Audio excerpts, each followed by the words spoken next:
So welcome the students of class 8. Welcome to our social science e-learning class. And today in this class we are going to discuss the another chapter. It is from your PT2 syllabus. Okay.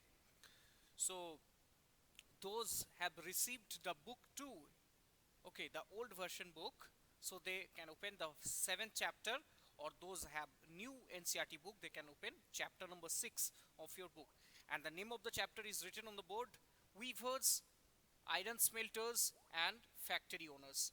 Okay, so today we're going to discuss about the obviously the weavers portion and the two subunit, that is the Indian textiles in the world market and Indian textiles in the European market. Okay, so the first one, so open your book and follow. So what was there in the first subunit? That from the second chapter that the East India Company and other European trading companies, they arrived in India in from 16th century onwards, and 17th century their trade and commercial activity flourished in the subcontinent. Before that, but long ago, before that, the Indian weavers, the Indian textiles was very much famous all over the world. And before 1750s, before the Battle of Plassey, the India was the world largest textile, cotton textile producers and the exporters also. So Indians textiles had been had been renowned both for their quality, their very fine quality, as well as the craftsmanship, means the uh, exquisite designs are woven on the cloth. They were also traded in Southeast Asian countries such as Java, Sumatra, Borneo, today's at the time Malay, today's Malaysia and Singapore, those regions, and Thailand also, as well as West Asia, such as today's countries, those Arabic countries, in Gulf countries, as well as in Central Asia, such as those in Transoxiana and in Samarkand, such as those countries today known as Kazakhstan, Uzbekistan, Tajikistan, etc. Okay, so what are the type of textiles? These are the muslin, calico, jamdani, kosa, bandana, chintz means chicken curry, Banarasi, patola, etc.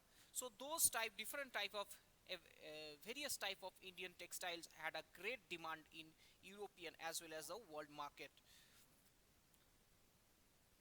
Now what happened when in 18th century, when England started emerging as a industrial country, when industrial revolution occurred in England, what happened after with the Indian textiles in the European market as well as the world market? So in the next subunits, so describing that portion, that Indian textiles in European markets. So by the early 18th century, worried about the popularity of Indian textiles, the wool and silk maker of Europe, especially of England, they started protesting against the import of Indian textiles. So in 1720, British government imposed a ban on chint import. Okay, chint means the printed cloths that was imported to England, and it was banned through an act named Calico Act. Okay, through Calico Act in 1720, British government put a ban on the import of chintz textiles. At the time, why they did so? Because at the time the British cotton textile industry was a very primitive age, and so the English producers wanted a secure market and support from their government. So in this scenario, under government protection, they started copying the Indian designs on white muslin and also the plain plain unbleached Indian cotton cloths.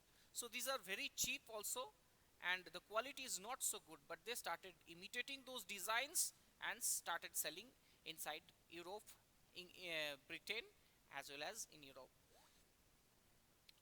But suddenly there was something drastically changed, because in what happened at that time in 1764, in the time of industrial revolution occurred in 18th century, in the second half of 18th century, after 1750s industrial revolution occurred.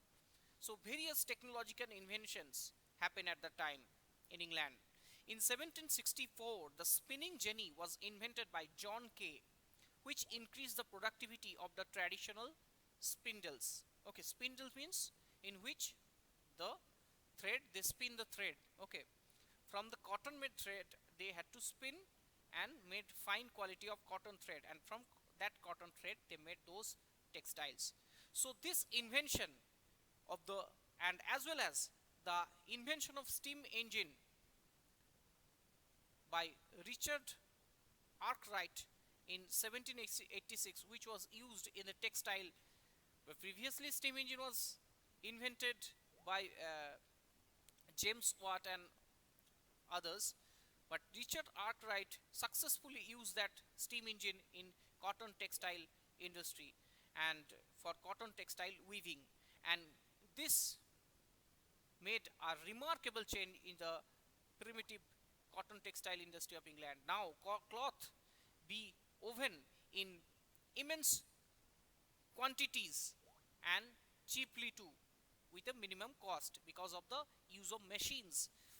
And Indian textiles began declining in the time, and the development of cotton industries in Britain, because the cheap quality the cotton textiles started flooding into the Indian market. And by the beginning of 19th century,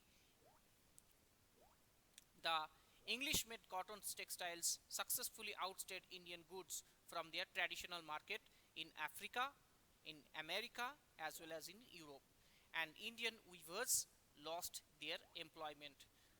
Lot of Indian weavers, those traditionally renowned for their own exquisite designs and textiles, they lost their job and lost their market also. As well as there are a lot of bans also imposed on Indian textiles. We'll read that in the next subunits. Okay, so students, that's all from today's class. Next class we're going to discuss the who were the weavers and how did slowly the Indian textiles totally vanished from the outside markets, and it was too much costly. Okay, so thank you for watching. See you in the next class.